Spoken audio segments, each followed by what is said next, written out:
Hello. Good morning, participants. We'll be starting in a short while. Everyone can, somebody can respond so that we can make sure that all of you can hear us and also your sound reaches us. Yeah, I think it's going good, at least for me, Ashutosh here. Oh, sir, good morning and hearty Good morning. welcome. Welcome, sir. Thank you. Thank you, sir. Thank you so much for responding. Sir, Dr. Anuradha ma'am would like to talk to you, sir. Hello, sir. Good morning, sir. Hello, am I audible, sir?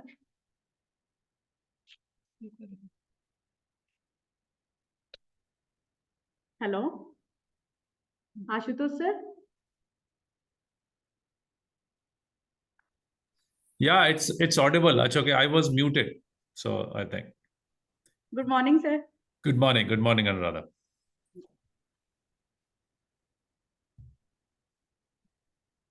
Sir, we will start lecture within 5 minutes, sir. Okay. Anji, sir.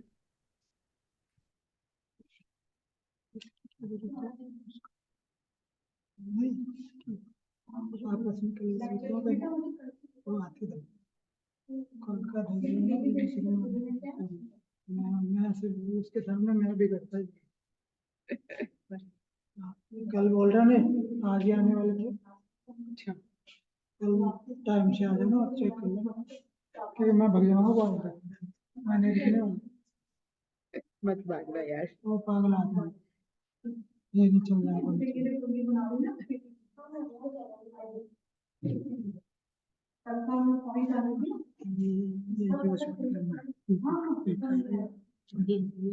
ये करेंगे ये वाला ये जब तक चलाएंगे तो बताएंगे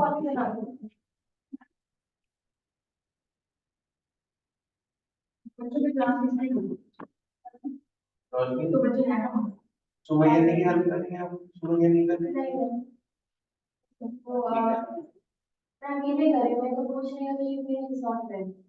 कोई बात नहीं मैं बात बोलिएगा अकेले से काम लिखना या तो हिंदी के साथ में स्टॉल को टेस्ट कीजिए इसी वाला बच्चे जो काम अच्छा करते हैं इसको अकेले करना इशू हो गया तो लोग बना मैम आजकल एक बार खेती वाला रिपोर्ट कल कोई और परिषद की मैम का दो सॉल्यूशन है वो रिपोर्ट अच्छा भाई वाला हाँ हाँ हर टीम का अगर परमिशन चाहिए तो हम उनसे बात करके आपको मंडे का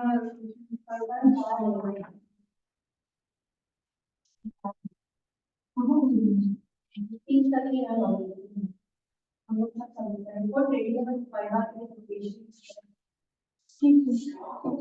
ठीक है श्वेता मैम स्टार्ट करें। हाँ मैम सर बच्चों को मत दिखाना बच्चे तो बाइक का स्क्रीनशॉट ले लीजिए बच्चों को भी वो कर दो अभी तो पार्टिसिपेंट ऑनलाइन भी कैमरा हो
Good morning, everyone, and a very warm welcome to the third day of our training program on 1 week advanced training program on New Horizons in Food and Biotechnology for Sustainable Development. On behalf of MIT Institute of Biotechnology, MIT University, Rajasthan, I welcome you all to this training program. And today we have a very eminent speaker and Professor Ashutosh Sir from NIFTIM, Haryana. It is my privilege to introduce Professor Ashutosh Upadhyay Sir. I'm sorry, Professor Ashutosh Sir has already joined us and Sir has been waiting for almost 10 minutes. We are sorry for the delay, Sir.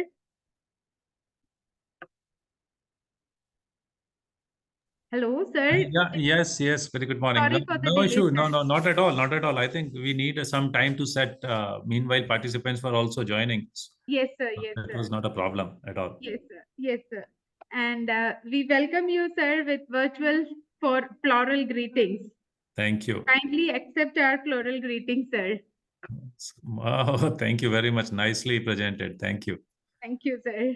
Now, let me take a few moments to introduce Professor Ashutosh Upadhyay, sir. Professor Ashutosh Upadhyay, sir, is currently working as Dean Academics and Professor at NIFTIM and Haryana. Professor Ashutosh Upadhyay sir did his BTech and MTech in Food Technology from HBTI Kanpur and PhD from MGCGB Chitrakoot. Professor Upadhyay has 25 years of teaching and research experience. He has given consultancy to various industries like Bajaj Foods Limited, Gujarat, Suruchi Spices Private Limited, Nagpur, etc. Professor Ashutosh Upadhyay sir is a life member of Association of Food Technologists, Food Scientists and Society of Agricultural Scientists and Swedish South Asian Network for Fermented Foods. He is a member of Board of Studies of Jivaji University Gwalior, Bundelkhand University Jhansi, PTU Jalandhar, GBU Greater Noida, SOA IGNO Delhi and JNTU Anantapur AP. He is also a member of panel of experts in various organizations. He has been conferred upon many prestigious awards like Young Scientist Award 2007, Best Science Research Award 2008, Village Adoption Program Award 2016, and Outstanding Achievement Award 2008 to name a few. Professor Ashutosh Upadhyay sir has guided 9 PhD and 22 MTech and MSc projects.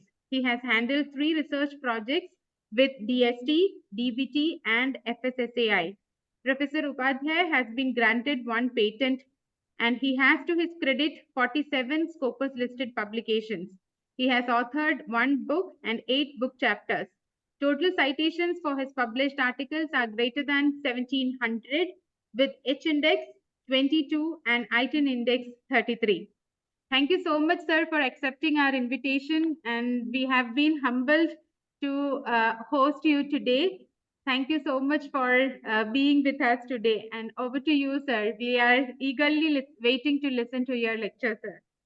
Thank you. So, will you unshare so that I can start sharing from Yes, my sir. side? Yes, sir. Stopping it for sharing. Thank you so much, sir, for joining us today. Thank you very much at the outset. Really, it's a good opportunity, and Anuradha has been a connect for it. Thank you, MBT Jaipur, particular the organizers. Nice to see a wide participation. I hope. How many institutions are there? Just for my information, means participation you have attracted from how many institutions, or it has been by and large focusing to your internal things? No, sir, we do have participation from many organizations outside MIT. We Nice. have around 90 participants. We have both hybrid modes, sir, some online and we have some offline also. So in the screen, you can see offline participants are there who are sitting behind us. Yes, that And I'm seeing. total 91 participant has registered. Yeah, And I'm seeing about different 40 screens. I'm from, seeing one Anuradha's screen, Dr. Arpit's screen. So there are participants also associated. Shweta's screen yeah, is also there. Nice. yeah. So we all the organizers. That I know. That I know. Fine. And behind us, students are sitting. Uh-huh. Yeah. So, So from Pan India, from every state, we are having. so the this is an partner. AICT program under Atal program or something like. This is No, AICT. This is no, your sir. own program, Yeah. It is own program, sir. It your is own for training FDP the program. students and faculties regarding the new technologies. What is Mhm. going in the field of food technology and biotechnology. Okay. We have Okay. planned accordingly. Right. Interesting. So perfect. It's Yeah. actually a compulsory program for us in our degree courses, sir, that we have to have industry connect. So being a person from an institute which is more focused on management and giving consultancy to the industry, this will be a big opportunity for our students, sir, for listening to you and your experience. No, not like that. Means, however, means whatever the best I could try. You given a subject which is interesting and it's a need of ours. So I tried to put my understanding thoughts to that. So hope something would be interesting for each one of you who are attending virtually this program. So Yes, Yeah, sir. yeah. so I think all set. My screen is visible. Yes, sir. Yes, Your sir. screen is visible. So then I'll start now. Okay, sir. Thank you, sir. So Thank you, sir. yeah, thank you.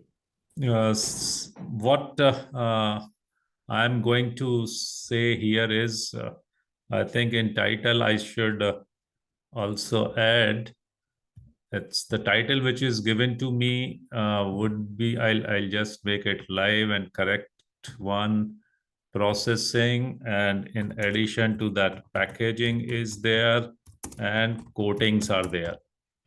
So that is how the title goes. It's really going to be a very wide topic, but I've tried to be the kind of inclusiveness. I have tried that whatever justice I can give to the topic. If we look sustainability, and that too means whatever the sector it is required for all sectors, whether it is a food sector or pharma sector or any manufacturing sector or industrial sector.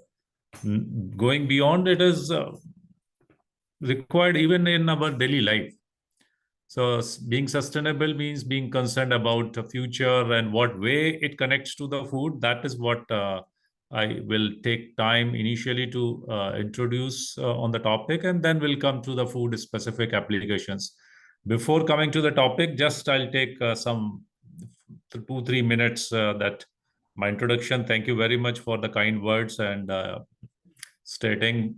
But I think that is. By virtue of association of different institutions and good people like you, so that's how the achievements or the accomplishments comes in the life. So that is what the credit goes to you all only. The institution with which I am affiliated at present for last more than 10 years or so, it is NIFTEM, National Institute of Food Technology, Entrepreneurship and Management. And this institute, you would have been on this red gate. You are seeing this logo, and this logo, some of you would have already observed, those who are in the food domain. But recently we have changed the logo. So on my title slide, this logo was depicted. And going further, NIFTEM, now we are an institution of national importance. We are blessed with this status in 2021. 2021 we got this status, though we started our journey as a deemed university, and thereafter we got this status, and now we are trying to make up the kind of responsibility given to us, the expectations which are there on us as an INI. The program academic side of it, the NIFTEM offers mainly food technology domain programs. You are able to see here BTech, MTech, PhD, MBA, whatever is listed that focuses on technology and management kind of blend in terms of the undergraduate or postgraduate programs. But in PhD, it's of course multidisciplinary, but the focus remains always on the food. Through the academic departments, you see that the department structure which we have different divisions with us. which are the supporting to the academics or an administrative support and academic support. Both kind of supports are derived from the divisions. Department contributes to the division in terms of the training, like skill development, offering consultancies. The consultancies mentioned here was through our consultancy division only. And the ecosystem which is available, the institute is a public institution, so means accessibility is good. Those who are interested, they can avail some of the facilities here. Particularly, I'll say that testing facilities, which is there. We have the incubation center, keep advertising our cohort, inviting applications. So those who are interested in food entrepreneurship can refer our NIFTEM incubation, startup incubation program, which we call NSIP. And recently this year, we have got HDFC financial support. So we'll be increasing the numbers of incubatees. So that is just for information. We have some of the production training centers, pilot plant, where means we are readily outsourcing the services. Those who just want to make smaller trials can want to hire it for a little longer time, years or so. So that is how this arrangement is possible. This is what the NIFTEM is all about. And I said that testing facility, we have a set national NABL accredited lab, and which is a national referral lab also now under FSSAI. And that particular unit also literally runs some fortification excellence center, which works on mainly staple food and their fortification, rice fortification, and wheat fortification. In addition, there is oil fortification unit is also there. This is just for training that what is the drive in the countrywide, how to standardize, get the standardized value. So this is what the system is. Now coming to our topic, and that is what we call the sustainability or so. So starting from the term sustainability way back in the United Nations when the Bertland Commission, they defined the word. So it was something being talked right from the late 70s and early 80s. And then finally, in this meeting, it was defined that meeting the needs of present and without compromising the ability of the future generation. So that is what the sustainability was thought of. And when we talk in terms of the food sustainability, there is a word which is used, sustainable food systems.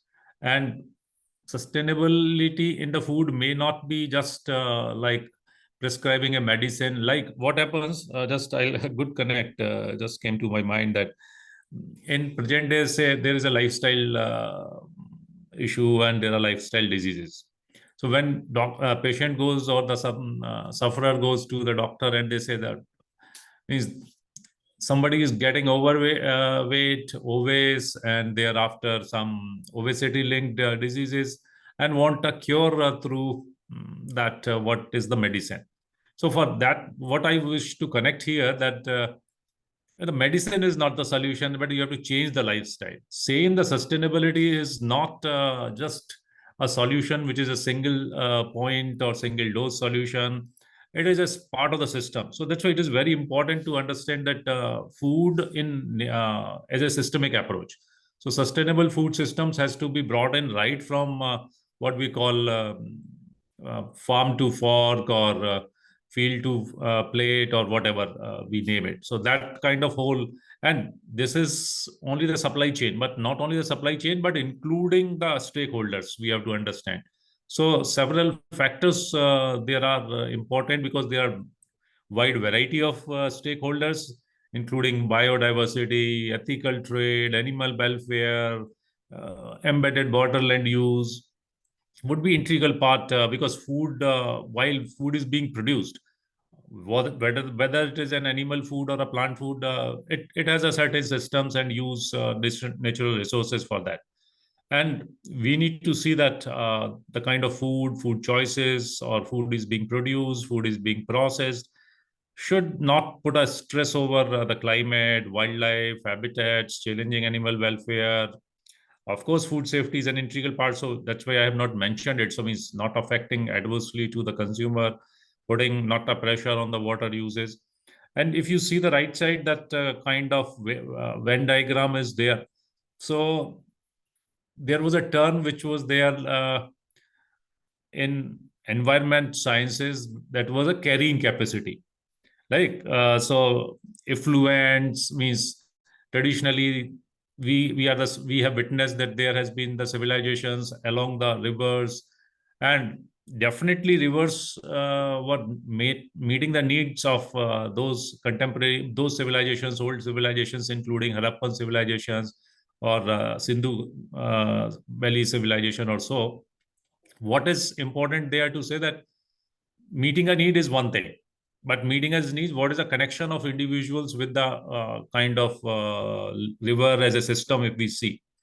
So it could be something which is a viable, equitable, bearable, but we need to see make a balance of it, that carrying capacity of the river, whether it is for waste, anything we were disposing at that time in the river was able to take that load. So that was a carrying capacity. It is still river being a viable, it was bearable for river. But for human side of it, what is the equitable relationship they are putting in, and to make it sustainable. And when they make it sustainable, not only for environment's sake, but it is for both.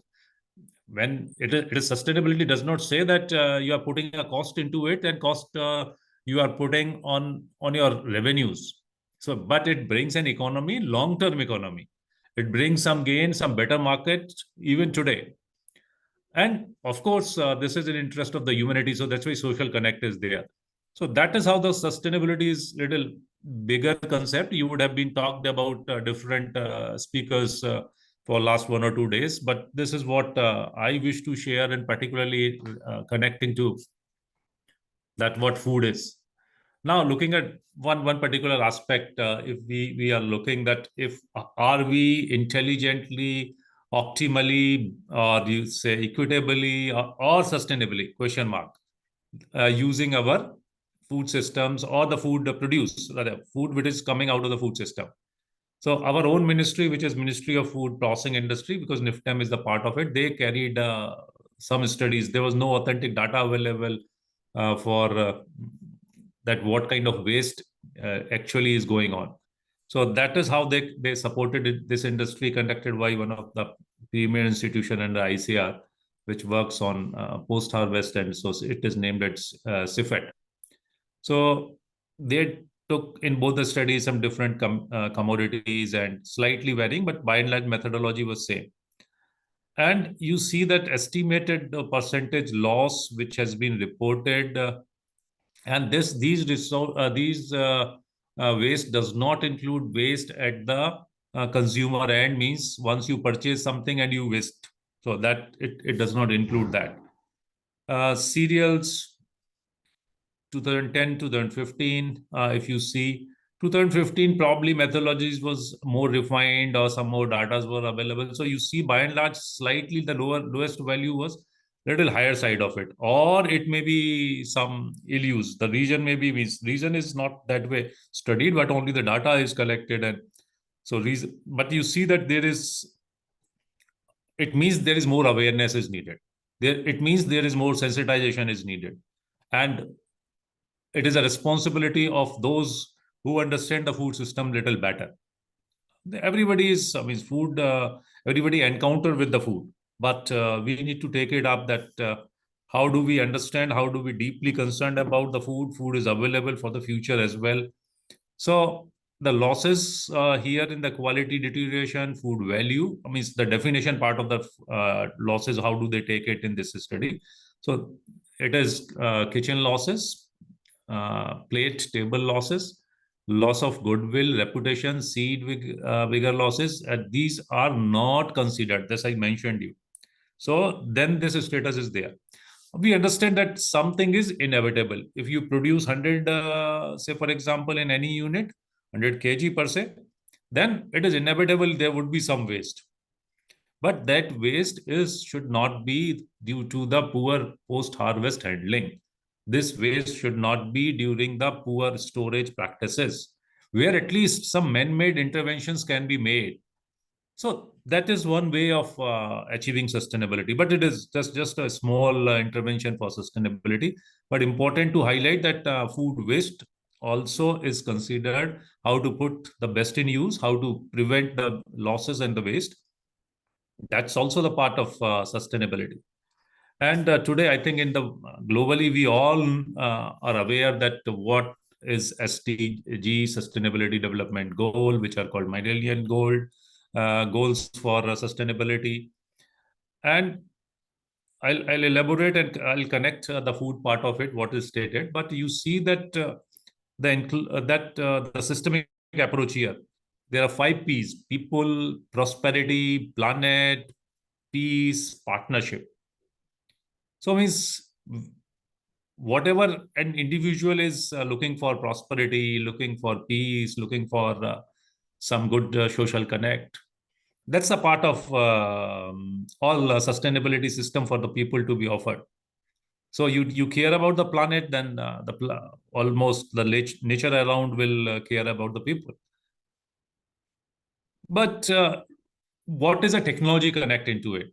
So when we are saying food processing, what is so big in it so that we should seriously look for it? Fine, in day-to-day life, we can see that some of the things we can save, some of the whatever the waste we are generating, we can slightly minimize. If we look that out of these 17 goals which has been identified, there is 12th which says responsible consumption and production. And in this particularly 12th point, it is said that to make it a reality, what is important, and under 12.3, it is stated that concrete actions preventing food waste. So that was my previous 2 slides were related to that. We are really looking for sustainability, then without preventing waste losses, we cannot really work. Further, it says by 2030, half per capita global food waste at retail and consumer level and reduce food losses along the production and supply chains, including post-harvest losses. So when it says that waste at the level of retail and consumer is fine, which needs a different approach. But it also emphasizes that you make your whole supply chain sustainable. Minimize losses is one aspect of it, but to make it sustainable in every single aspect, is it a thoughtful action for it? We need to really go a little deeper for it. This is another picture that total food waste in the country is specific. Means where there are people, there is a wastage. So having China at the top or India at second, it is a one way of looking to it.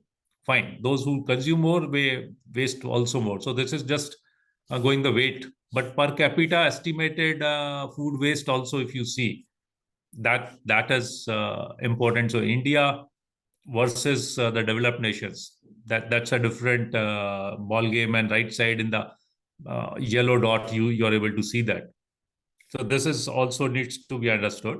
But it is nothing that we are doing great. We can improve it further. Per capita waste can go down for all of us. And here, another aspect of sustainability, which I am not covering, that the kind of footprint with which they leave on the environment and making it particularly carbon footprint also.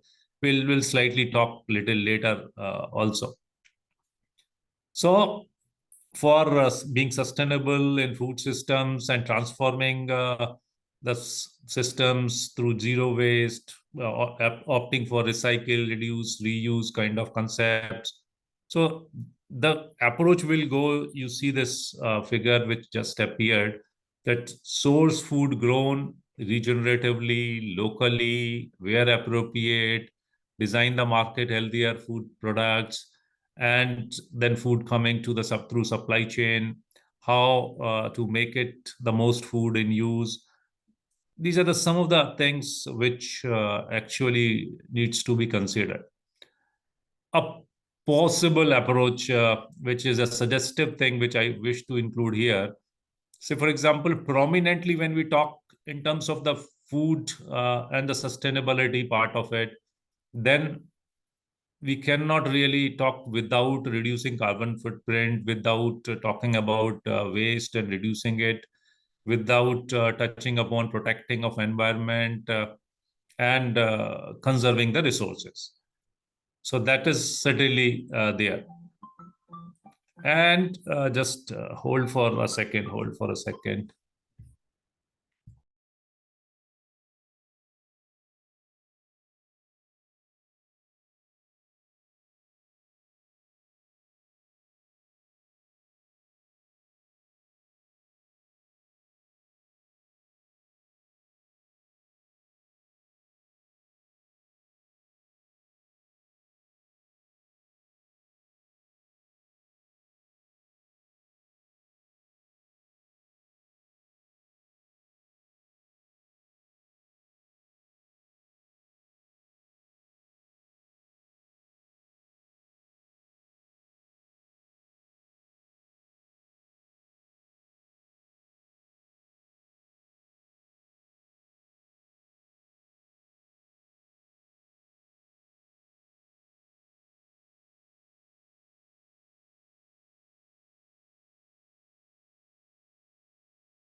So yes, sorry, there was an important call, so just responded for it. Now, this is prominently what I touched upon the first 4 points, sub points of the first point.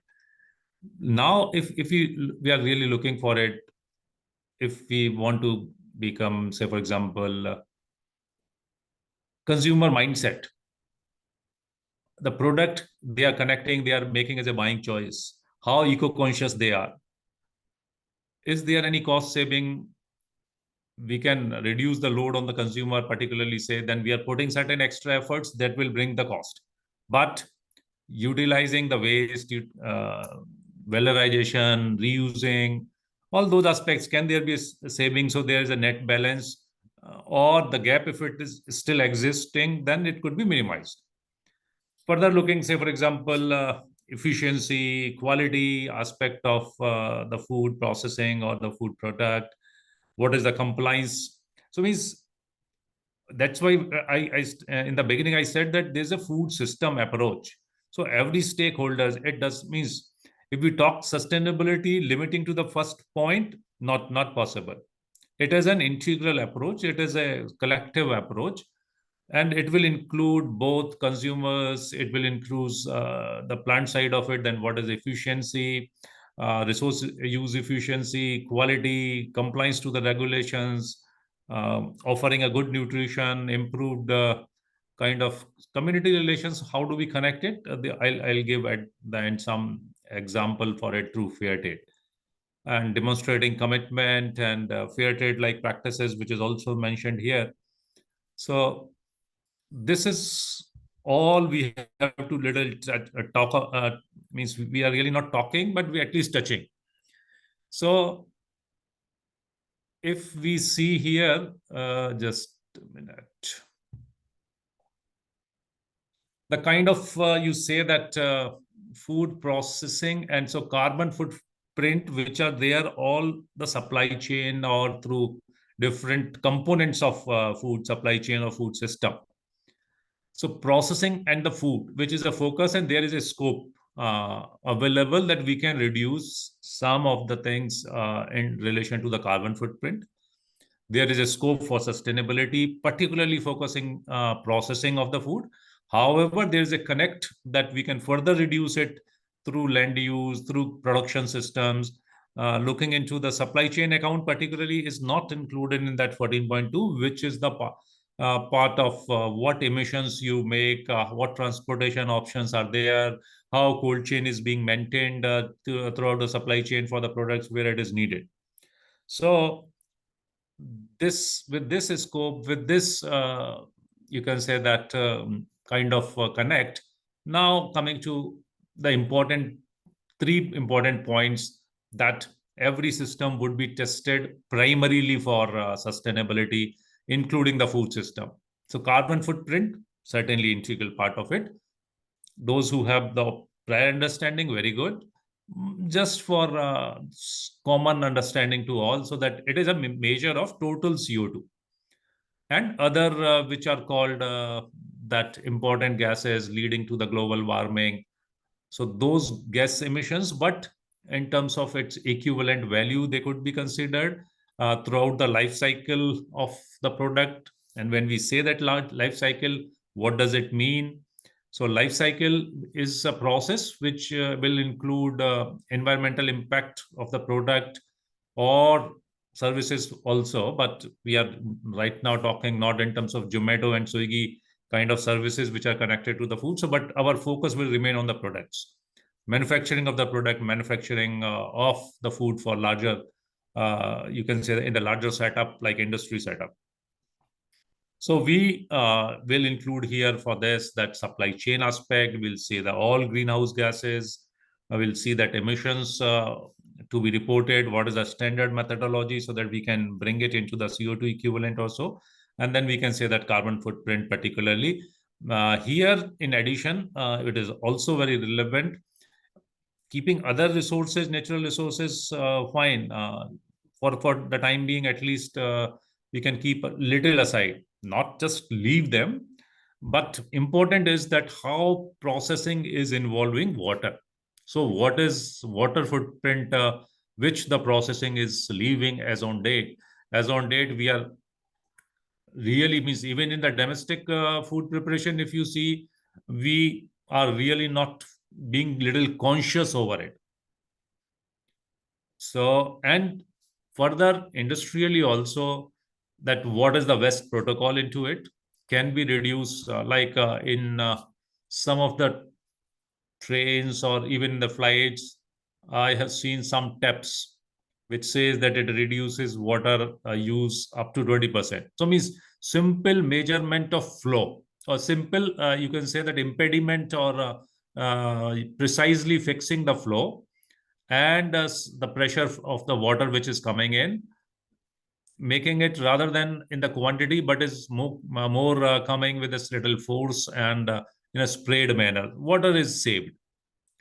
So those small interventions, it is nothing big technology which really is going to help here much, but our concern, our association, our consciousness will help a lot, and we may evolve our own processes to achieve, to reduce carbon footprint, to reduce water footprint, to go for some good life cycle assessment scores in terms of the footprints.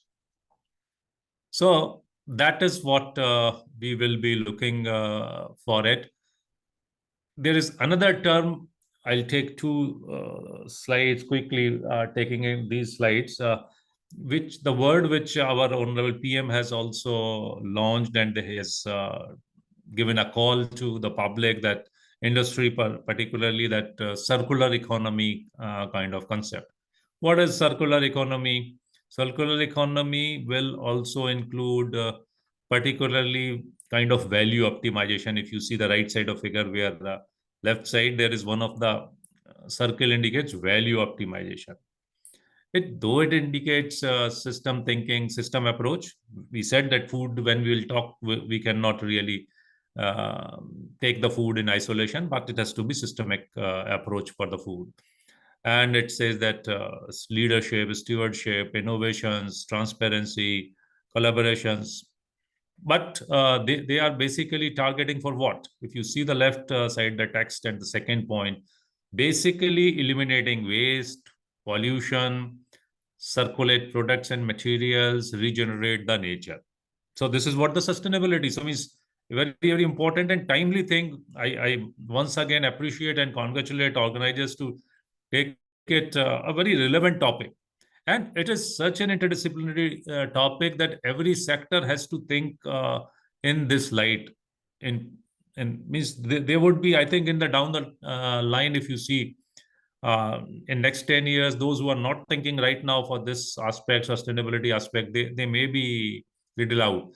Somebody who is a food scientist, food chemist, or a biochemist, think what is my role in it? Fine, I know food chemistry, I know microbiology, and I am able to handle my products. That's fine for me. No, it cannot be fine. So sustainability, though environmental science is sustainability, there are courses available. It is a discipline now, but every discipline, it is essential integral part also. So we can really not leave it as such. So particularly in food dimension, if we see the circular economy, again the same thing is appearing: waste reduction, and greenhouse gas emission reduction, so which we have talked in sustainability terms. So it is nothing what we were not able to take it, but now we are taking it up in a circular economy. Can we lead to a zero waste production processing? Yes, there are plants available, there are technologies available. We are in Sonipat area, means my institute, and we have some of the industries, particularly rice processing plants, claiming, and they are claiming that there is a substance in it that they say that they are a zero waste plant. So those things, to improve resource efficiency, we have to think of, and that will give the new economic opportunities, new systems, new employment opportunities, new business opportunities will be coming through this circular economy. So that is how it is important, relevant, and learner like us, we are the community of learner. So the community of learner cannot be really just remain untouched with this kind of emerging dimension, which is very well important, linked, and having a very good cause also in it. Now, kind of thing, the benefits which we have talked much, so I'll just escape this slide, so we'll not take it up. Now look for it that we are going to talk now in terms of the technological aspects, scientific dimensions of it. So per se for food sector, compliances that will remain at a bottom line. And what you are attempting for, ultimately you are targeting for creating some value to the system, which could be either in terms of good health, good product, reducing poverty, more employment, empowering people, those who are involved in the production side of it. And then the means for it will remain the sustainability. So that's why the middle strip is sustainability. So that's an approach. We should understand that sustainability is embedded deep and for all the systems. Now, a basic example we'll just take here. So if you take, I think, let me check it just. Yeah, it is thermal processing, which we are talking about. So thermal processing, all those who are in the food, they are aware about thermal processing. We know that basic thermal processing things are including right from our domestic cooking, leading further to the commercial dimension of it. We have pasteurization, we have sterilization, we have retorting. So when we take the heat into account, or temperature rise into account, our dependency goes on what? On, say, for example, if it is steam, which is being generated in a boiler. If boiler is a diesel fired, boiler is a mix other carbon sources, which are depleting sources. So then the question immediately will come, are we taking something to resource regeneration or wisely using the resources? Fine. If we do not have an alternative, we will keep doing it, but we have to do it in a better way. So a simple example of intervention: temperature overshoot, temperature instability. So means, of course, if it is overshoot going higher side, it will waste time and energy. If it is falling below, then it may lead to some undercooking, non-conformance to the critical temperature, in pasteurization, all of us are aware that there is definite holding time. We have studied in the pasteurizer design that there's a diversion valve. So process has to be reworked on. So we have to limit leading to the scrap the product. So our product should not be just putting all the efforts with the silly slight omissions. It is just going unused or not with the intended use at least. So now two cases just I am citing as an example: frying and retorting. Both are thermal processing oriented methods or the processes. In frying, if you see that our industry, which is unorganized food industry, which is a big size of it, and they still go for circular fryers or open pan fryers or bhatti kind or chulas kind of thing. Even in the industry, you see that bhatti chula is available, may not be wood fired, but at least diesel fired. So, and on other side, some of the plants have switched over to the rectangular fryers. Even for a tabletop kind of cooking, if you look for like this Domino's is there, there is KFC. You would have witnessed their kitchens. You would have witnessed their videos of their kitchens. The kind of rectangular fryers, small fryers with the oil filled into it and pouring system, which they take the fried material taking out of it. Just some figures out of it, like if it is a chula, bhatti, if it is now this is a rectangular manual type of it. So what is important here? We can get a better precise temperature control, fast fine removal systems, rapid oil turnover consistently, delivering freshest fried foods possible with less acrylamide formation, less deterioration of the oil quality, polar compound formation. So that is what sustainability is overall. Means we are caring about the consumer, we are caring about the product quality, we are caring about the systems and effective use of the resources. So a simple intervention, say for example, one intervention already just narrated that we can think of having system improvement, like rectangular fryers, which are good for the system, good for heat efficiency, good for precise control systems also. And how do we control actually? Say for example, PID kind of controller if we use versus simple data logger or something which just we observe by thermometer. Can we think of little more innovatively, slight automation, and then having a preset value for a PID system, putting it into the place, which not only can control your temperature, where if required, even it can manage the flow systems. So, and will lead automatically to the best resource utilization, along with the compliances to the norms, compliances to the conformances to the standards or so.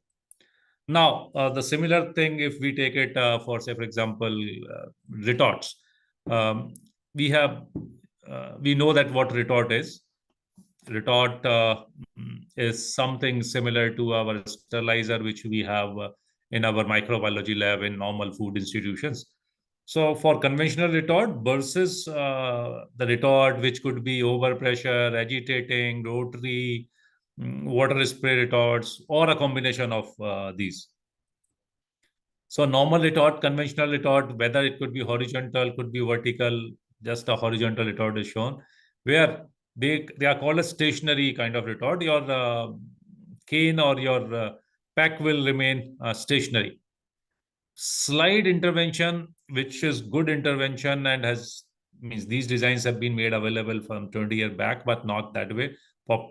Being popular and the native designs I have seen is still common use of this stationary kind of retorts versus a rotary kind of design, a simple rotary intervention or agitation intervention. It may be total end over end kind of thing. It could be slight axial vibration to it. And there are different heat transfer calculations available for these different three. So one small thing, having overpressure. So can we have a combination or the controlled pressure for a right cooking, better taste, less nutritional losses?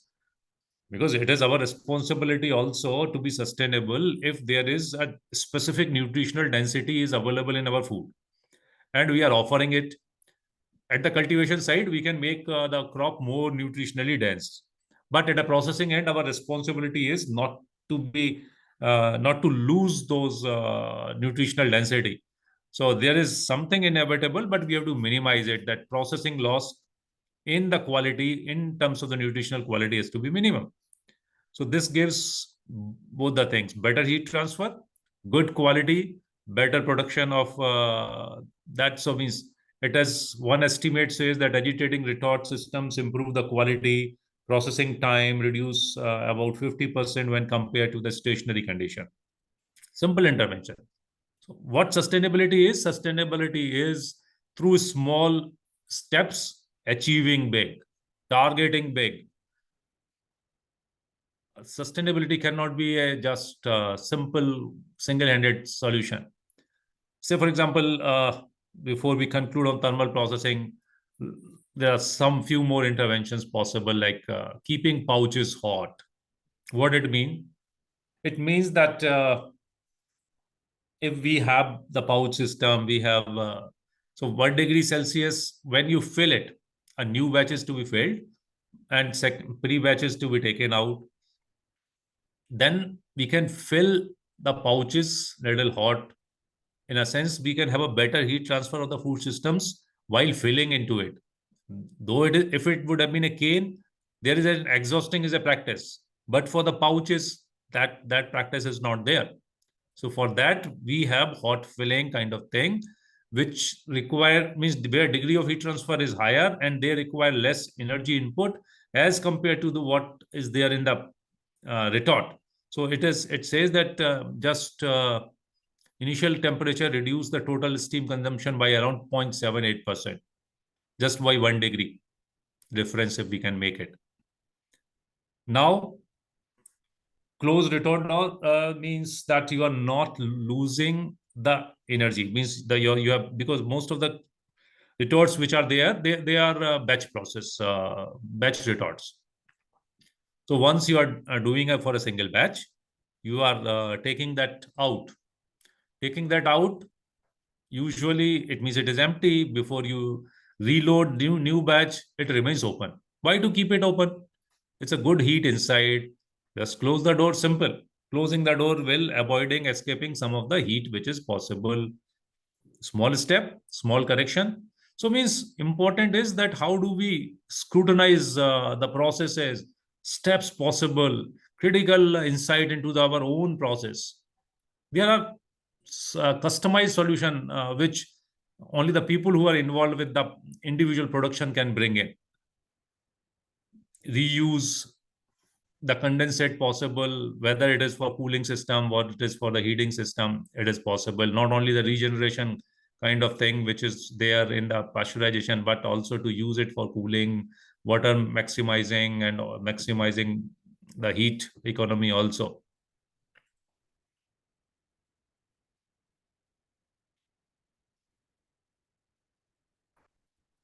Now, some other processes if we look for, like if we look for drying, concentration, what is sustainability?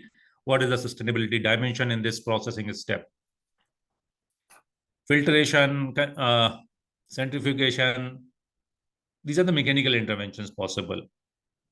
If means if the product nature says that some of the water can be taken out through filtration, pre-treatment, that filtration could be, say for example, if it is even means pre-concentration through the membrane separation, membrane filtration, using multiple effect evaporator versus having a single effect kind of evaporator, open pan evaporator.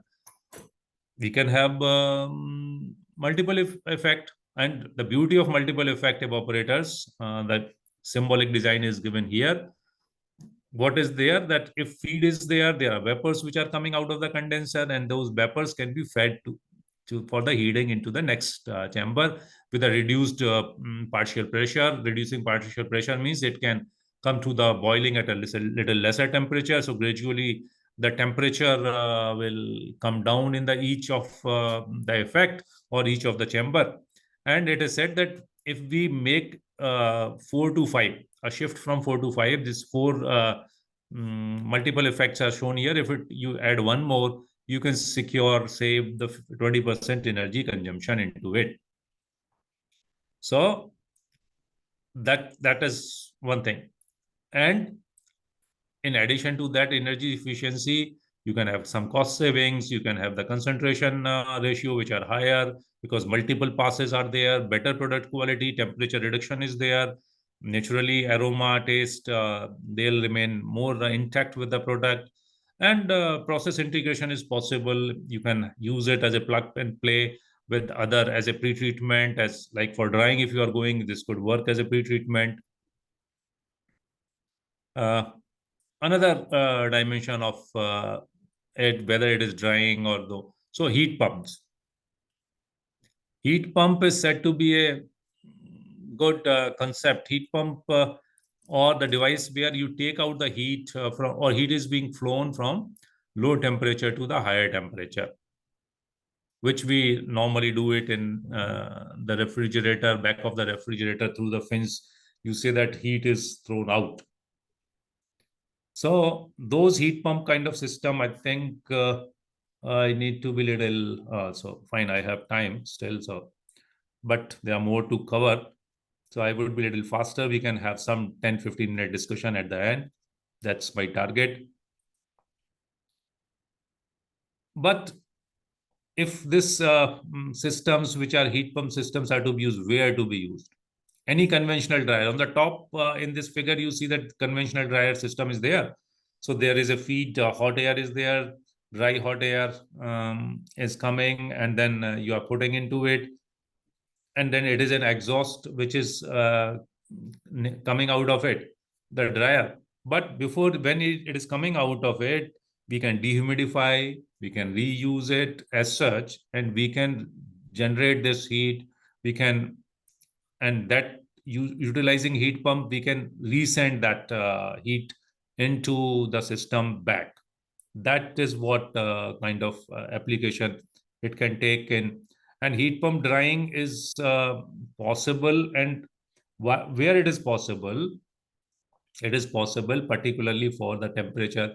In the food systems, you know that some of the products which they need a varied temperature profile. Initially, we give them because more free water available.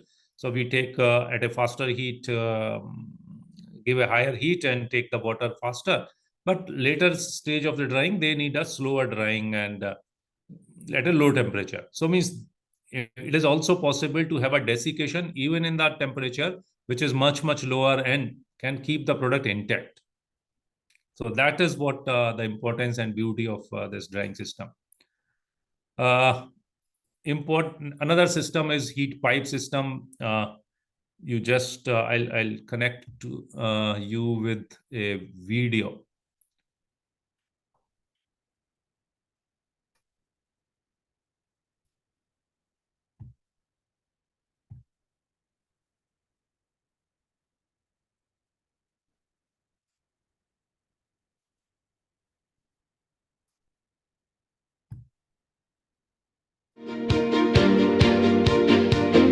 Heat pipes are fully sealed, passive two-phase heat. Video and the voice both are okay. Are you able to hear the voice also? Okay. Transfer devices that take advantage of a fluid's high latent heat of vaporization to achieve extremely efficient heat transfer.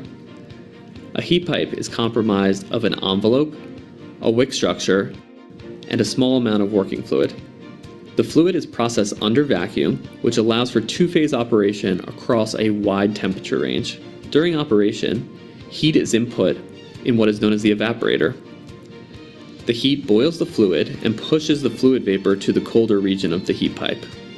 The colder region, which is typically coupled to a heatsink, is known as the condenser. The fluid gives up its latent heat and condenses back to a liquid and is again absorbed in the wick structure. The wick structure then passively pumps the fluid back to the evaporator. This entire operation results in an extremely low temperature difference across the length of the heat pipe.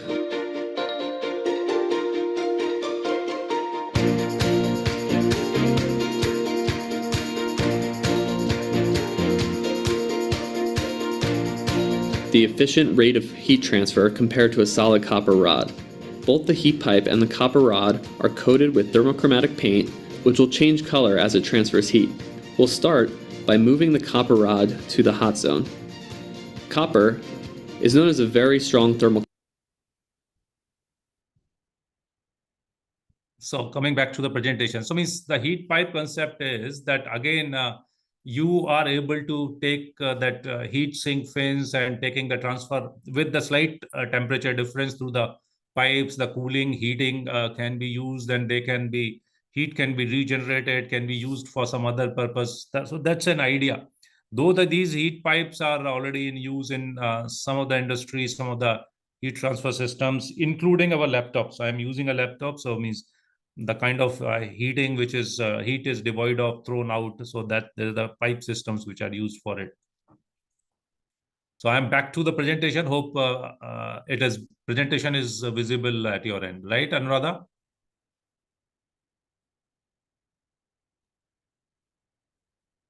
Hello.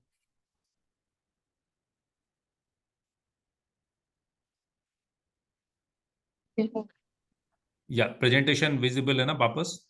Yes, sir. Yes, sir. It is. Okay.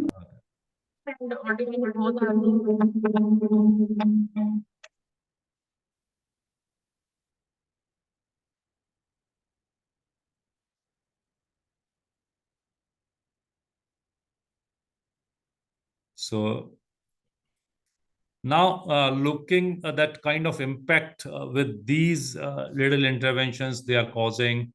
This is some of the industry data which has been replacing compressed air use by dedicated blower regulation of that HVAC systems which we have in the industry, in our industry, or even for a domestic kind of settings, removing standby air compressors. We can have then you say that kind of estimated payback electricity energy type, whether you take it electricity or the fuel, there is the energy saving slight interventions which are just made here. So the approach is simple, but it has to be a really more HVAC is basically that we are using it for heating, for ventilation, for air conditioning. So HVAC is referring to that. Now coming to another dimension, we have taken a thermal kind of processing. Now just will give you some example from non-thermal approach, where we know that pulse electric field, high pressure processing, irradiation, and so on, including high pressure is indicated here. So what we understand that if we have thermal approach, there are limitations, there are kind of impact which is reading kind of fossil fuels or carbon credit. Can we think of alternate methods? So for that reason, these physical interventions have been devised, developed, standardized. Also, good lot of data is now available. Last 30 years has been good work in these areas. So one advantage it appears that yes, they are able to give, like PEF, it is a very small processing time. There is also for product is not heated, but you are able to have some products which are gem jellies. Secondary pasteurization can be taken into through the high pressure processing or so.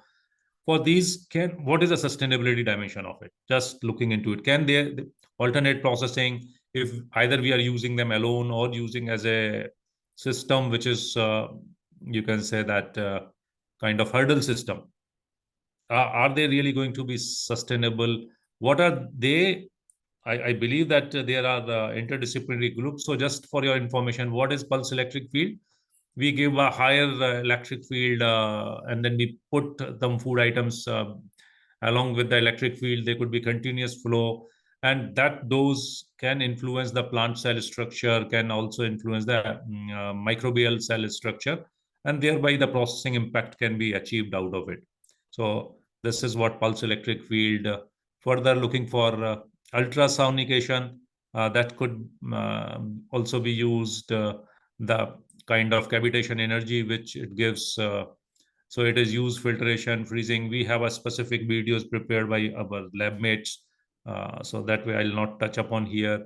Radiation, you know, that kind of applications which are commercially being used, small doses, particularly if you look the gamma rays applications going for inhibition of sprouting, delaying in ripening, insect disinfections, those kind of applications we are talking here, with minimal cost, with the also that not we have the material available, we have some spent available from nuclear energy which is being used, so can be put it into the best use, and this is one of the use which is a food preservation.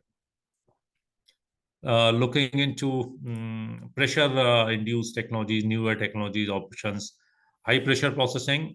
We have just talked about juices can be processed, high pressure processing.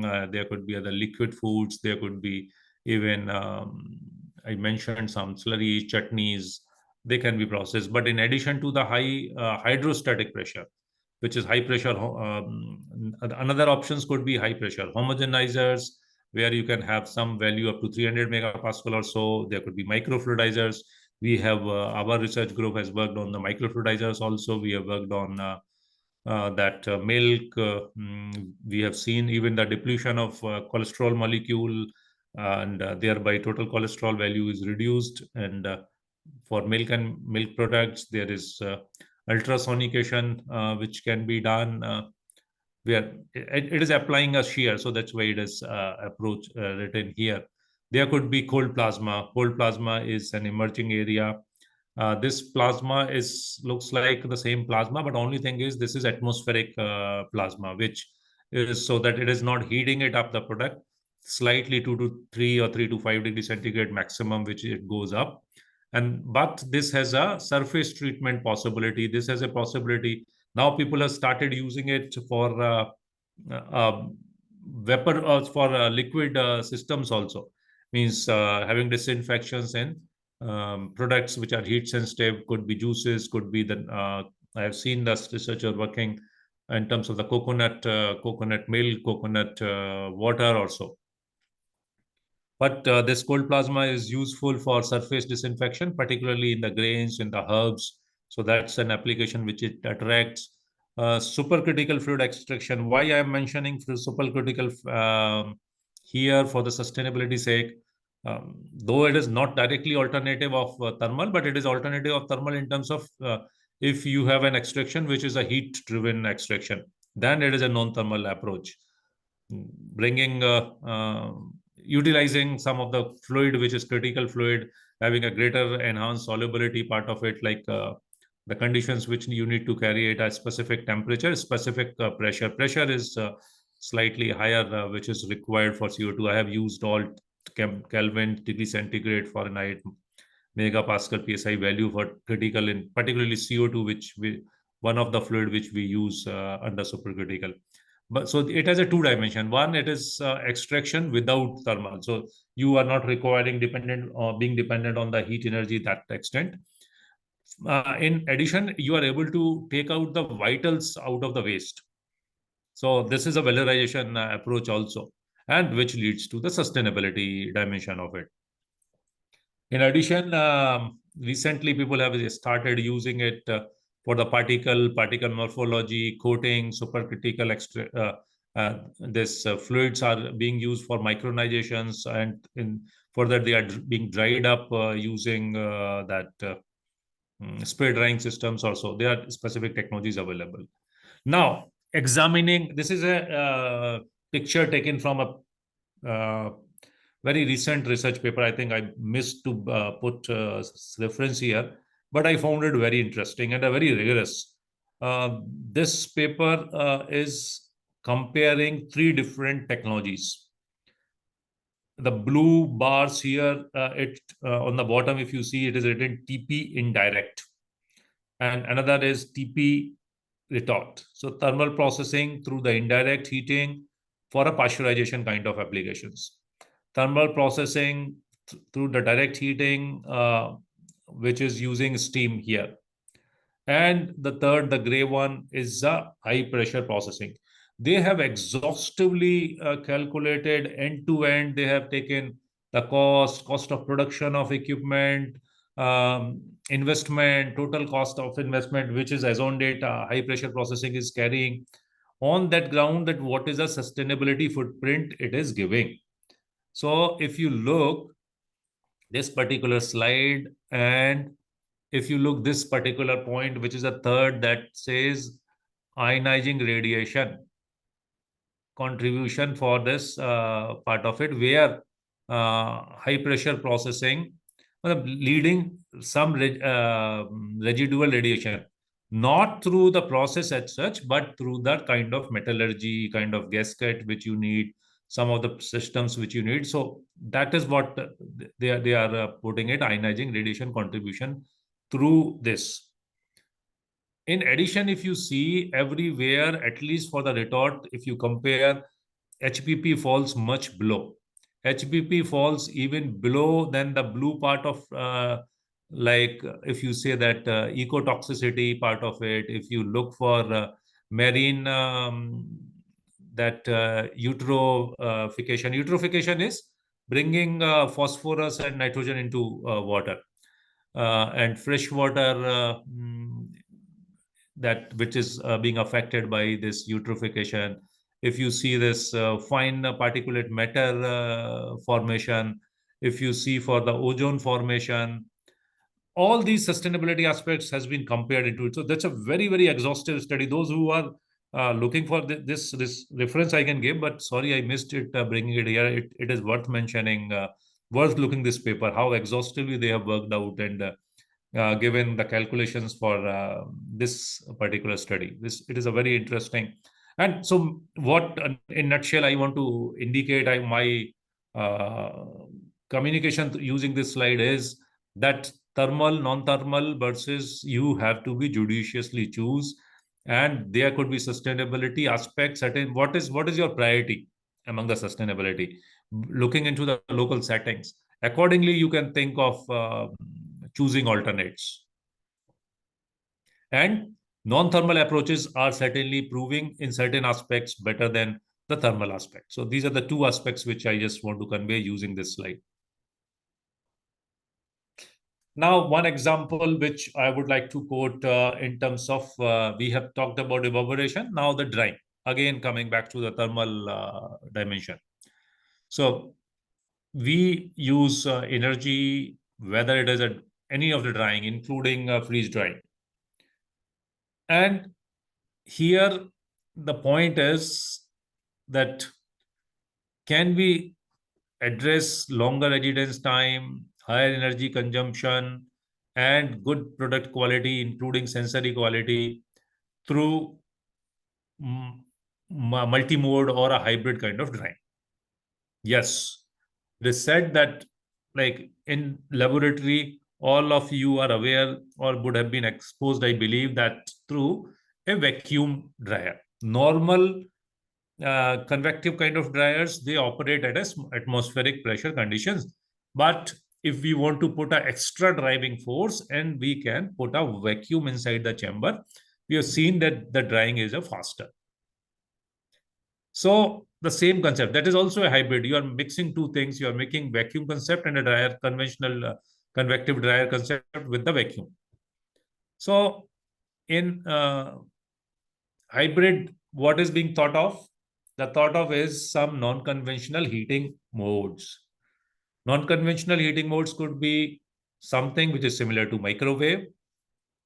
The contribution of microwave for heating, you are aware that microwave can go with the heating depending on that dipolar polarizations or content of the water available in the food. Extent of heating can be controlled out of it. Certain frequencies which are permissible can be used for it. And there are standalone versus mixed dryer can be used.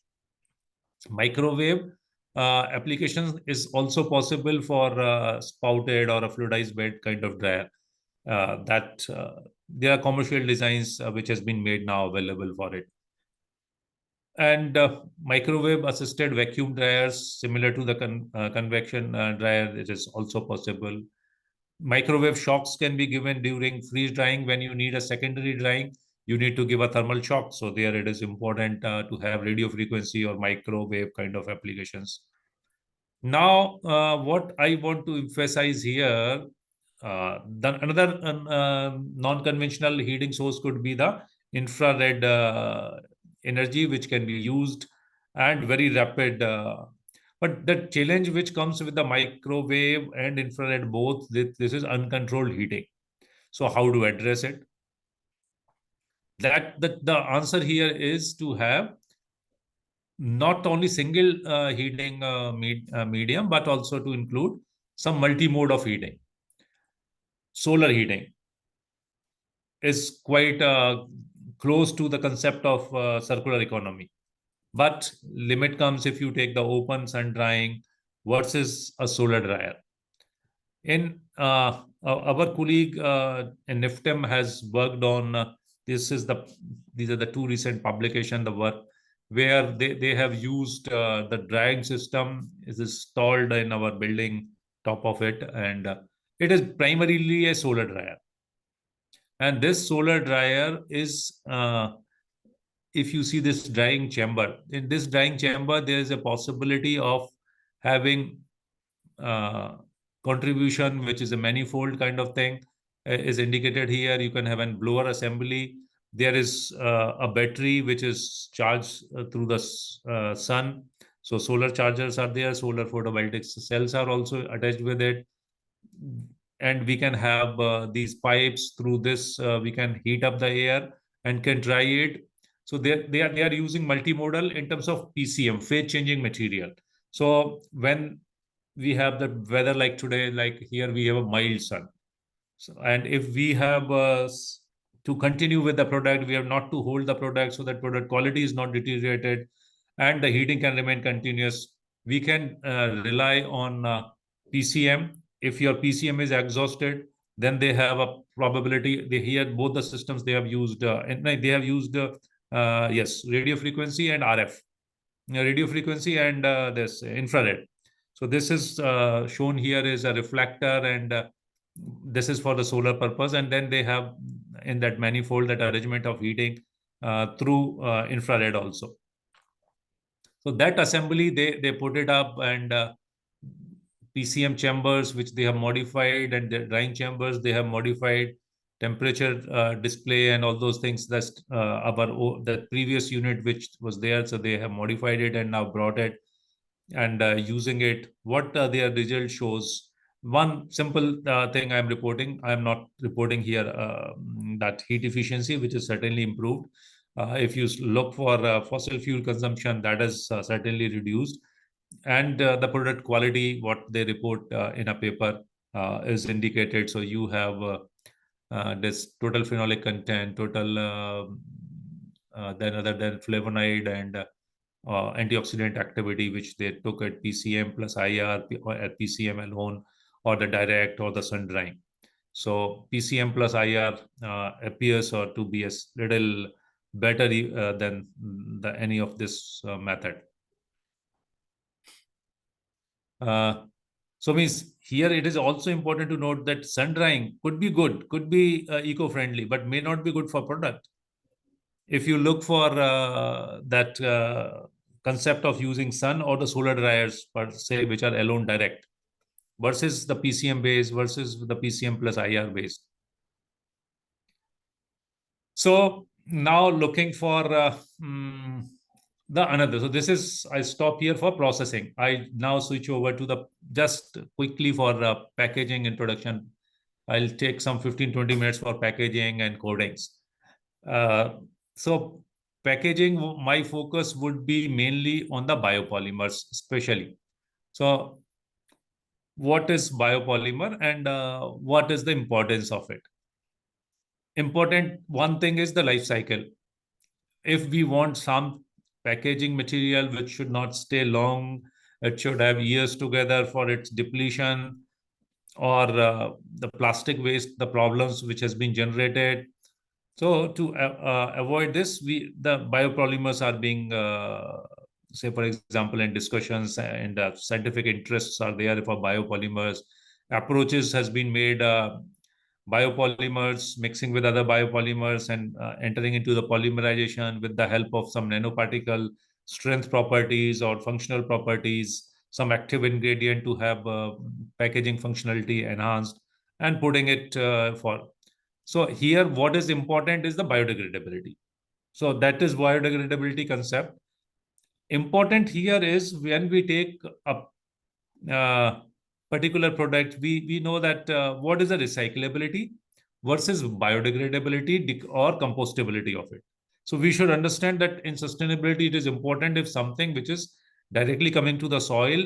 So, and in name of that, there are trade which is existing. But important is the certification, the quality matters. So I have not seen much of the biodegradable products which claims to be certified through ISO standards like this. So that's why, for your information, I have brought these standards just for their application aspects. Determination of ultimate aerobic biodegradability. Gravimetric measurement of carbon dioxide evolved during the biodegradation in the laboratory scale. So if we say that that kind of carbon footprint is minimum, how do we say? How do we compare with the normal plastic? Specifications in terms of the test methods, determining the degree of disintegration. It's a very big threat. Means biopolymers are certain merits, no doubt. Or important here, the third point, which indicates the threat of the microplastic. Are we degrading the environment? So means just in name of the bioplastic, we may not be sustainable. When we need to be sustainable, the system approach again will fall in.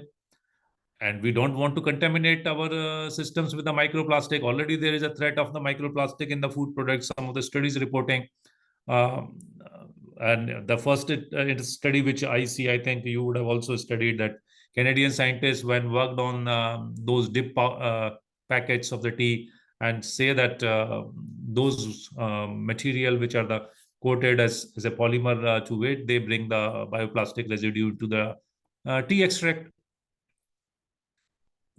Further, if you see the this ISO 16620, and that is specifying test methods and aerobic biodegradability of the plastic material in soil, and using with these standards, claiming it like that, then we can legitimately use the biopolymers, which could be biopolymers, particularly they could be four classes important, that concentrated, say for example, they are obtained from the biomass. They are obtained from some synthesis, which is from bio-based monomer, but chemical synthesis has been used. You have used PLA, and then you have, and we probably need this mixing for having a good strength.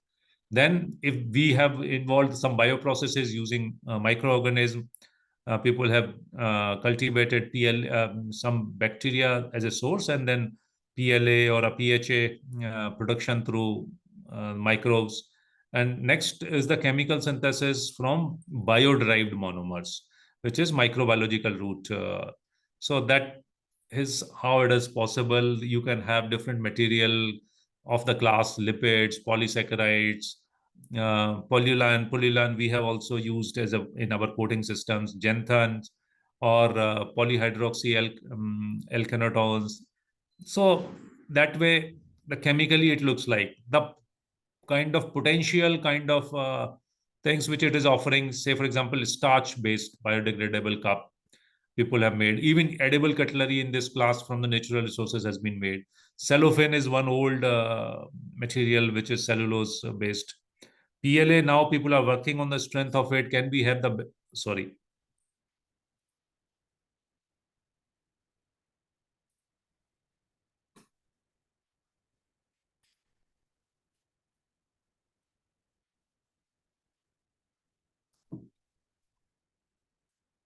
can we have the bag like which are improved bag as compared to the simple the connecting the comparable polyethylene kind of bags through the for their compostability, for their biodegradability, even PHA kind of thing.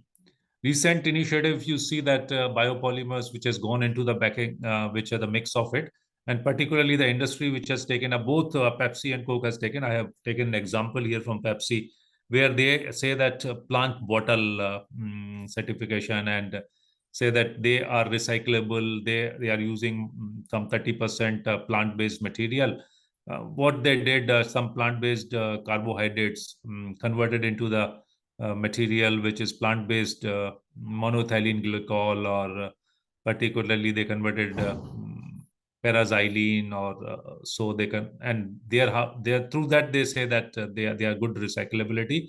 They are not bringing that you can say petrochemical those based material is not there, monomer is not there, and they are using it the plant-based sustainability, waste reduction, and putting it into the use. Now, important when we talk of the biopolymers, other than that standards and meeting those standards, there is an also important point of the strength, and the future dimension of work is that to improve the strength. If you see here the cellulose part of it, uh, then particularly on the tensile strength, then other than this, the tensile strength is further going down. So how to improve on it? Starch films are not really very good in strength. They have good, means to some extent hygroscopicity also. So can we put them in a better use? Can we put a good research work, having strength through other some adjunct, which could be bio-based adjuncts to it? This is kind of work which probably needs to be taken up to bring it to a certain kind of level for our objectives, which we are talking of the sustainability.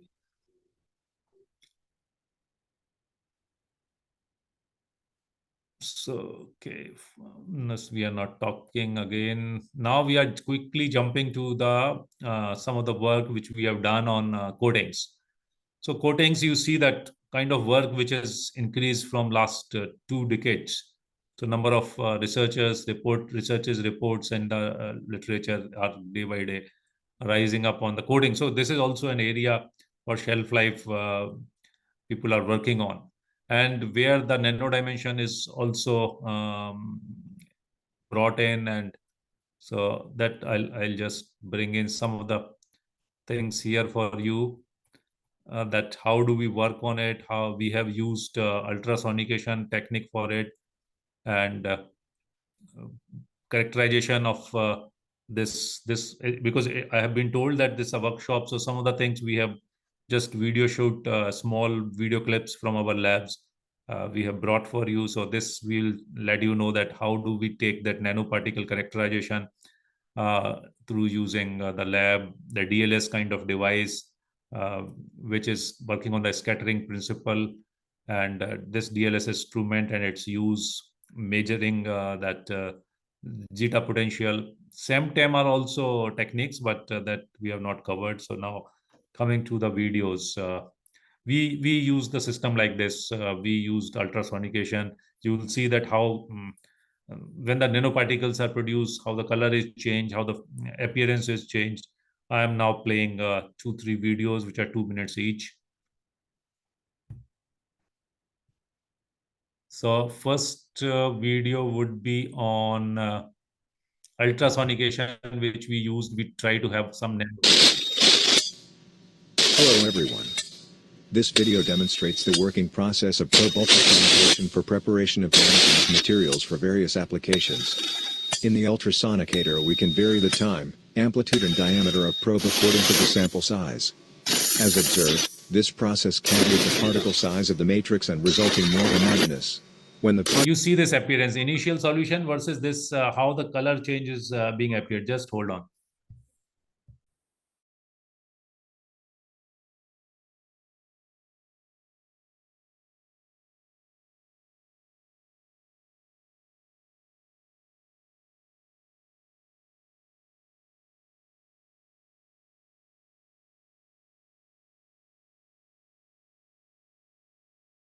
particle size will be in nano range. The sample will be changed their appearance and enhancing properties.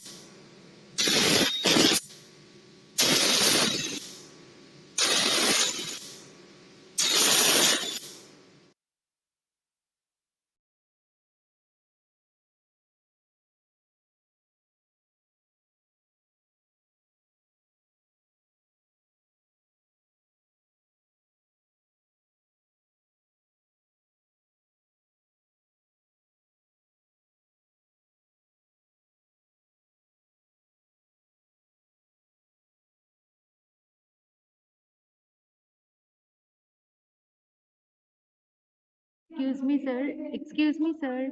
Sorry to stop you in between, sir. You're muted. Yeah, I was muted. I was muted. Yeah, thank you for that.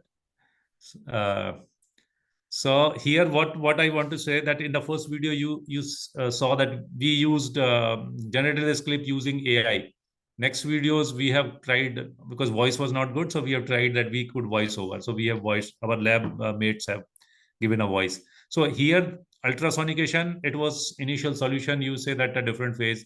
We have added up some immiscible things into it, having starch and having those particles in a nano phase. So the color change is observed. So one visible change, every nano solutions, you take a gold nanoparticles and there's, if they are in solution, slight red or pink kind of color you will see.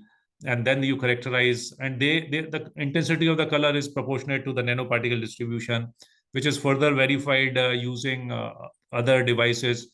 So here we are trying to tell you that how the DLSS systems are used for particle size measurement and characterization of nano solutions. You see this video. Hello everyone.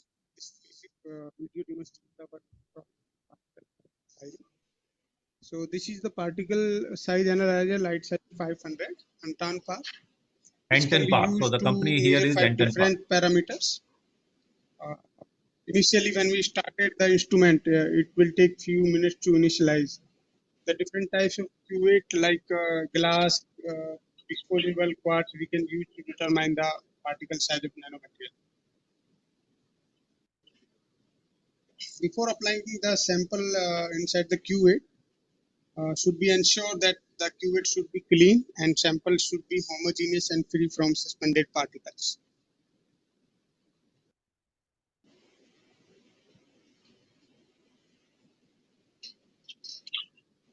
The volume of sample we can measure, and it will be 0.5 ml.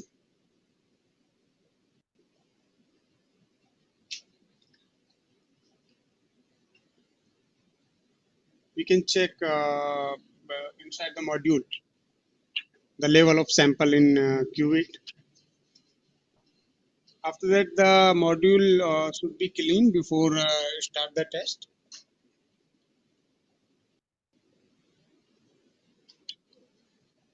When the instrument will be ready for test, it will be signed.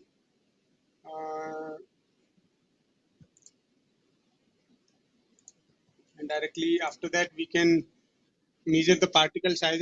We can put here the name of sample, selection of cuvettes, temperatures, number of runs, and types of solvent before starting the runs.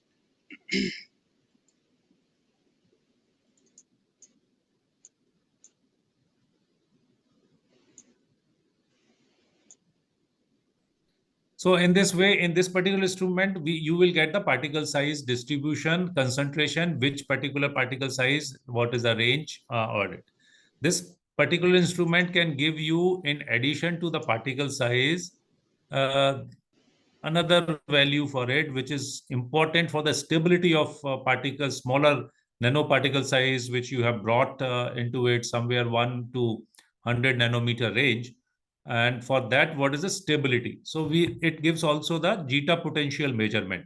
Now we will use the same instrument for zeta potential analysis. Zeta potential is basically done to check the stability of the particles.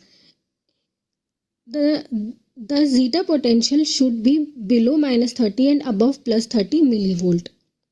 For zeta potential, we have to use different cuvette, that is omega cuvette, or we can use univette. Then we put the sample in omega cuvette. Now we will close the lid of the cuvette. Please make sure that the sample should reach the electrodes of the cuvette. Now we will clean the cuvette and keep the cuvette inside the module of the instrument.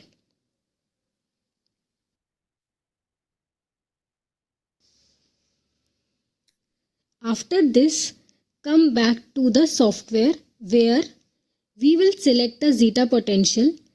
Then we will change the type of the cuvette, that is omega cuvette. There are so many options for the cuvette. We will select omega cuvette only.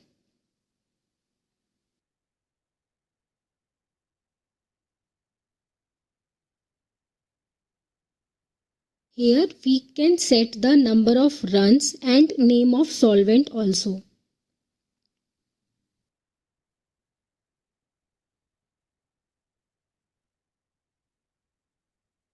Then start the measurement. After some time, we will take the readings of zeta potential.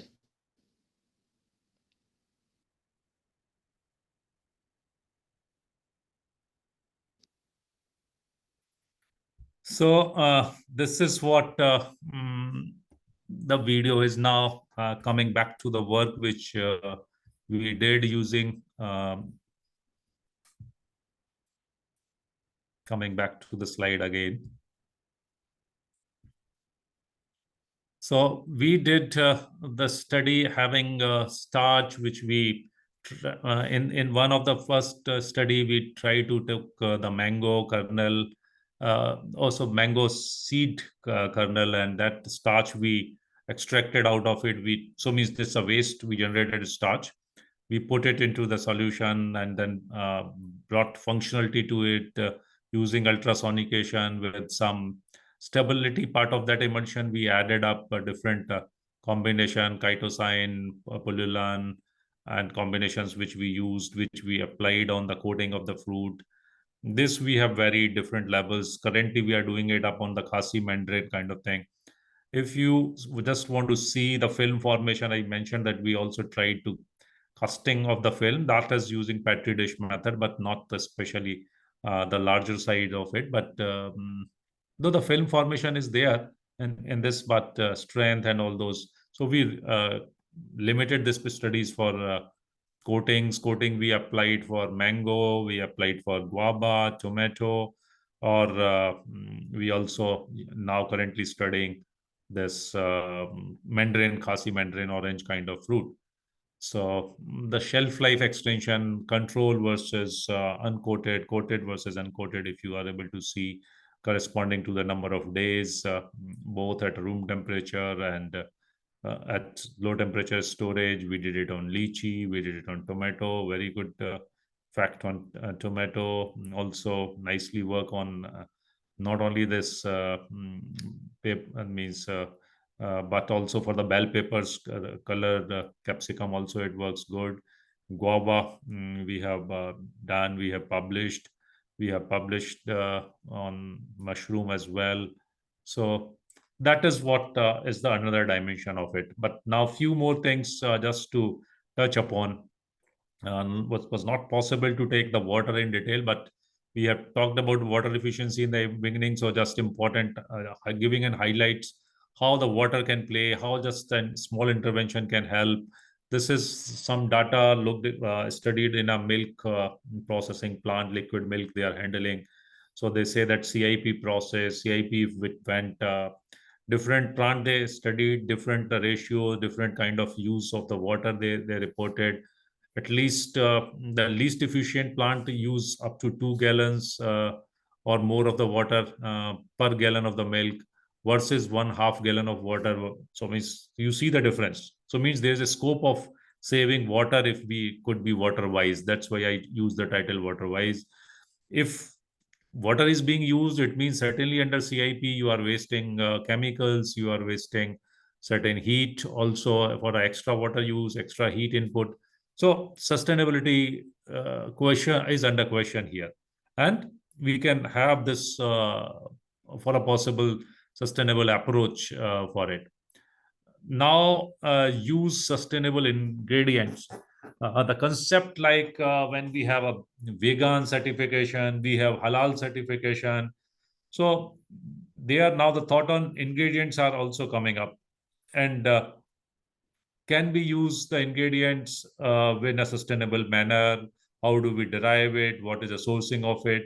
That's why there is a role of fair trade connecting individuals. If you see this Cadbury, it looks like a normal Cadbury. But on the bottom of it, if you see this encircled logo on it, which is a fair trade logo.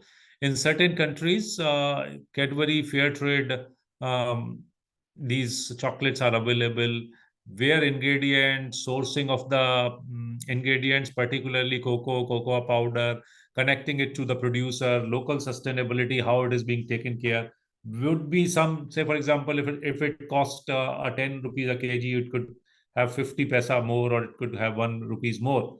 But there are you can say, the consciousness in certain consumers which are looking for such products, such certifications, and that is how the sustainability contribution from these interventions is also coming in food processing. Food choices also, we talked in terms of the food systems. So if you see here what it says, a plant-based milk comparing to the cow milk, it is giving the estimate of the use of water for per liter of the milk kind of data versus CO2 emission. So and within the plant-based, if you compare almond milk, rice milk, oat milk, we recently published something in oat milk, soya milk. So kind of sustainability index, if you can compare in terms of the CO2 emission or the water use for it. So important is for choosing something from plant-based proteins, plant-based meat imitations, which are being popular. The merit into it goes in terms of their sustainability, using less water, and they are going to be, say, for example, rearing cost or compatibility, which they cause in terms of aquatic nutrient, pollutant, which they are contributing, land use they are contributing, and animal cannot be really reared without antibiotics. Plants do not need kind of disease threat which animal can bring in. So means it's not saying that that's all means we should be worldwide vegan. No. Important is that what is coming more, what is being consumed more, and in our diet, are we making real conscious solutions? It could be local solutions, which could be specific solutions. So that is what food choices can also importantly be thought of. And finally, touching upon the valorization dimension, which is very important, having a concept of biorefinery, or what I said in the beginning is a zero waste processing of the rice kind of plant, taking every single element of the food to an end use, including its use as a compost, its use as a animal feed, or if it is possible for a food uses, that's also fine. Could be landfills, could be um, that wastewater treatment, refuse, discard, litter. These are the minimal uses, low sort of use, but we should look for some better uses. Can we have some surplus, a small intervention kind of thing? People have brought in, even I saw this as a organized sector. Apple, that Parle G has brought in a biscuit which contains dried apple pomace, which is a leftover post juice extraction, as a fiber incorporation in their cookies. So those things could be possible. Watermelon rind pickle, carrot pulp cheese cake, jackfruit seed powder chutney, banana peel chutney. These are the small things possible. No harm to just taste and adopt these food choices also.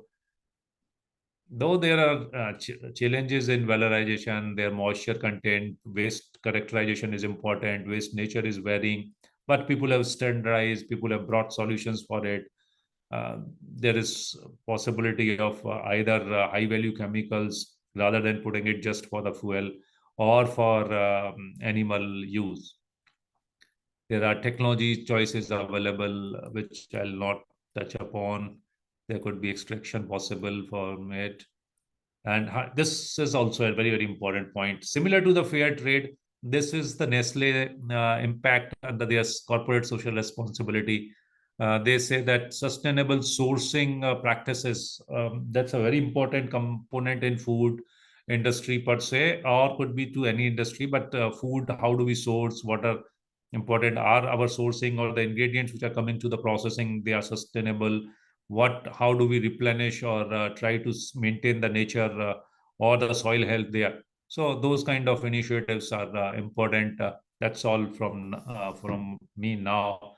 I'll just receive one or some few queries if they are.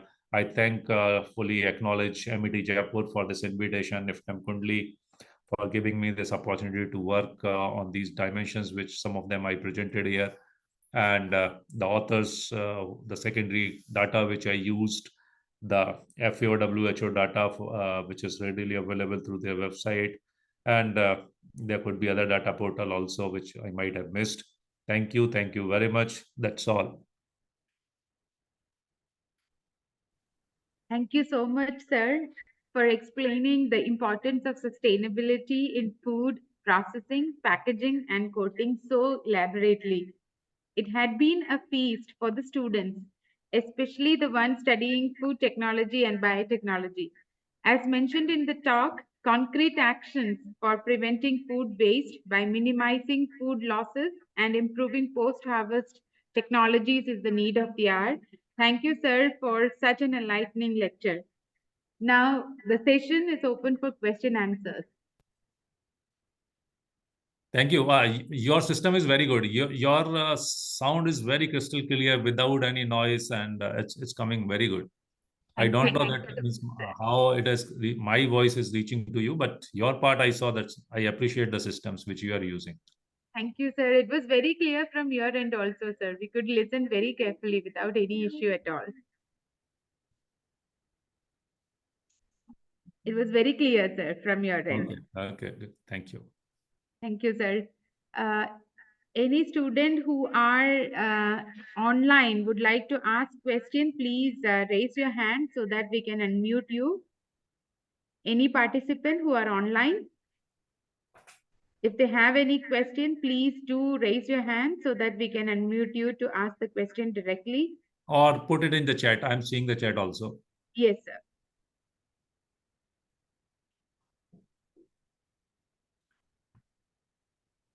A long lecture, little boring, but I think it is. Means I was helpless having covering so much dimensions which are involved in packaging and coating and processing, and taking some examples. I try to be a little that way clear for the students' perspective also. But something could be quite simple, but I thought that would be good if some scholars, students are there. There are Yes, some sir. faculties also, but for them it would be fine if they know it. If they want to add it, if anybody has some experience of research, they are also welcome to add value to it, whatever we have discussed. Yes, sir. And in fact, sir, the packaging part as well as the one which is coating, that was more interesting to me. Some people processing will be more interesting. So you have covered every aspect, sir. And taking the case studies was wonderful, sir. That way it was more, elaborate and explaining to all of us, sir. Thank you. Students here, anyone would like to ask any question or interact with sir? Many of you are from food tech, so you can come and directly, have an interaction with sir. Opportunities doesn't come many times, so please do come Anyway, but email is there if any query, particularly on the topic or on the means with NIFTEM, so you can put it in mail also. I have shared that mail in my last slide, which is ashutosh@niftem.ac.in. Yes, sir. I'm putting it in the chat box also. I have one query. Yes. Yes. Sir, good afternoon. Dr. Shweta here. Ji, good afternoon. Sir, I have one query. So you were talking about the coatings on the mushroom because mushroom is very perishable food. Yes. I'd like to know about the coatings which are used for the mushroom And what type of material actually used in that coating? That was the initial trial we did. We wanted to develop some pre-data. One of our co-researcher then using that pre-data got some project also in Northeast. So we attempted with a starch base. So presently we have a base which is a starch, and we further wanted to have that kind of stability, and it's important is that packaging when it goes with the packaging. And we try to bring in certain kind of oil systems also, though we have been working on the essential oils, but with the essential oil the limitation comes particularly of that kind of smell which is not matching with the original food. So we have attempted and we have developed something is enmasking the flavor. So a mixed system, we need a stabilizer, we need a basic oil system, the water-based solution from the starch, and then mixing it, and nano functionalization of essential oils, and that is how we look that antimicrobial side of it. And also they give up that you can say that permeation of the moisture is also minimized. The problem here in the mushroom was particularly the kind of scratches which is got during the packing, and loss of moisture and condensation within the pack if it is a normal. So those things we try to attempt on those aspects. Okay, sir. Very nice work, sir. You have done. I'd like to get one more answer because I'm not the field from food biotechnology. So basically, I'd like to know what is the pros and cons of thermal processing versus supercritical fluid processing extraction, actually. So thermal, so means number one, if those vital, the extent of extraction. So if we choose some of the things which are not to that greater extent, which is good in terms of the solvent extraction. So, and the extractability is efficiency is very high for having critical, this supercritical fluids. So one aspect. Second aspect is having those compounds which could have either nutraceutical value, functional value, and also which are having a good market in terms of the cost, or in terms of their market value. Then putting an extra cost of processing, not to degrade against thermal processing. What would be we can lose functional value, including antioxidant, if it is some value which is of medicinal value, if it is lost in the compound, degraded in the gradual solvent based extraction, or the where even say for example vacuum evaporators kind of systems we are using, they are lost. So comparative values could be higher, product quality could be higher, and if they are in a smaller quantity, your yield could be better. So that is what the merit of supercritical fluid extraction is. And what type of food can be used for supercritical extraction? Matlab from what Okay, type okay, of fine. So extraction? what kind means they could be the herbs, they could be the spices, they can be put for essential oils, resins, or those things which we want to take out of it. Yeah, thank you, sir. Thank you very much for solving my queries. It was very nice presentation. Very trained our students by showing some machineries also, how they work. So it was very nice for our training program. Thank you, sir. Thank you. Thank you. Sir, out of curiosity, may I ask you one question, sir, if I'm allowed? Please let me miss. It's important to have discussions. Okay, sir. So supercritical extraction, as you mentioned, we can get antioxidants. So I was Yeah. wondering whether any studies have been conducted for anti-tumor effects of these antioxidants which has been extracted through supercritical extraction process. Miss, we have not worked on our, but anti-tumoric or anti-cancerous impact on it. There is an interest of some of our researchers, co-researchers, published material available. Yes, they have very well taken up to have that impact, and having that normal versus this. So kind of potential which we get in supercritical. So those kind of studies are available. Okay, sir. Thank you. Thank you so much, sir. Any audience, any participant here? Okay, sir. They may be contacting you through mail, sir. No problem. I think it's also, we are coming to the end. It's almost 12. Yes, sir.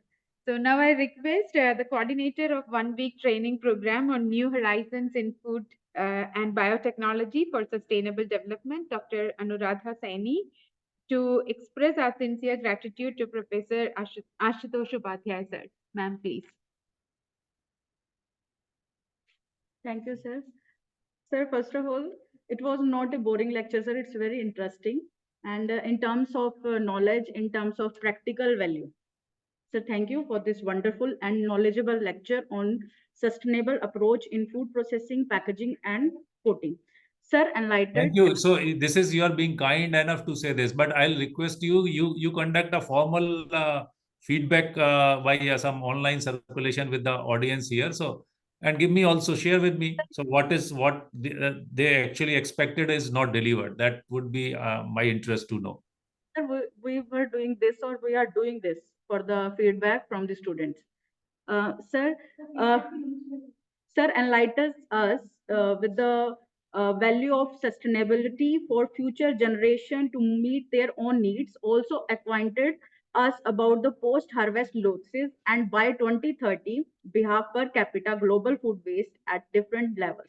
Moreover, in food processing of the food, the carbon footprints was 14.21 and 25.51% occurred during distillation units or operations. Sir also guided us the importance of circular economy, and it can be implemented by reducing the waste, greenhouse gas emission, improve resource efficiency, and create new economic opportunities. Furthermore, sir briefed about the synergic sustainability. It can be achieved by maintaining energy efficiency, cost saving, achieving high concentration ratio, and process integration. Sir also depicted the non-thermal pasteurization techniques, for example, pulse electric field, food irradiation. Also make aware regarding the noble food processing methods, for example, high pressure processing, ultrasonication, supercritical fluid extraction processes. Sir also unfolded the value of sustainable packaging, for example, biopolymer, explained the different standards related to biopolymers, classification, physical properties of biopolymers. Sir also depicted the DLS, where how you can estimate the particle size and zeta potential for noble based particles. And sir concluded his lecture by enlightening on the waste valorization and how it's important for our food industry. Thank you, sir, for wonderful lecture and knowledgeable lecture and sharing your time with us. Thank you, sir. Thank you, one and all audience and the organizers. Thank you, Anuradha. Thank you, sir. Thank you, sir. So one request to all the participants, and sir, please, for one moment, Okay. would like to have a group photograph, sir. I saw that your message in beginning. Yes, I'm ready for that. Yes, sir. One group photograph. Everyone, please put on the cameras, those who are online.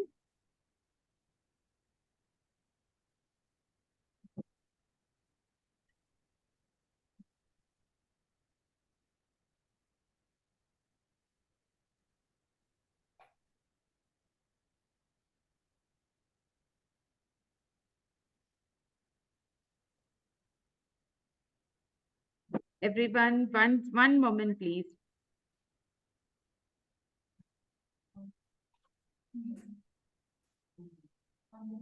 Okay, one more request to everyone.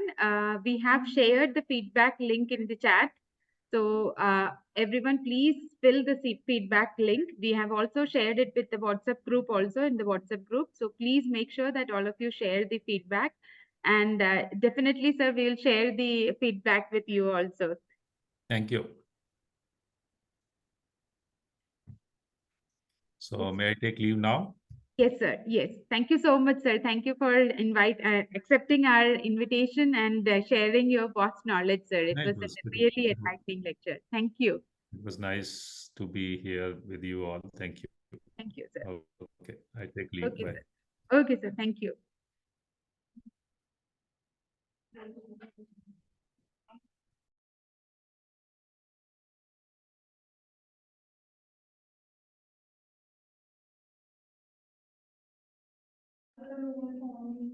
Okay, thank you everyone for joining us today. And tomorrow we will meet again at 10 o'clock. for another session of advanced training program. And thank you also for opening up your camera for the group's photo. Amit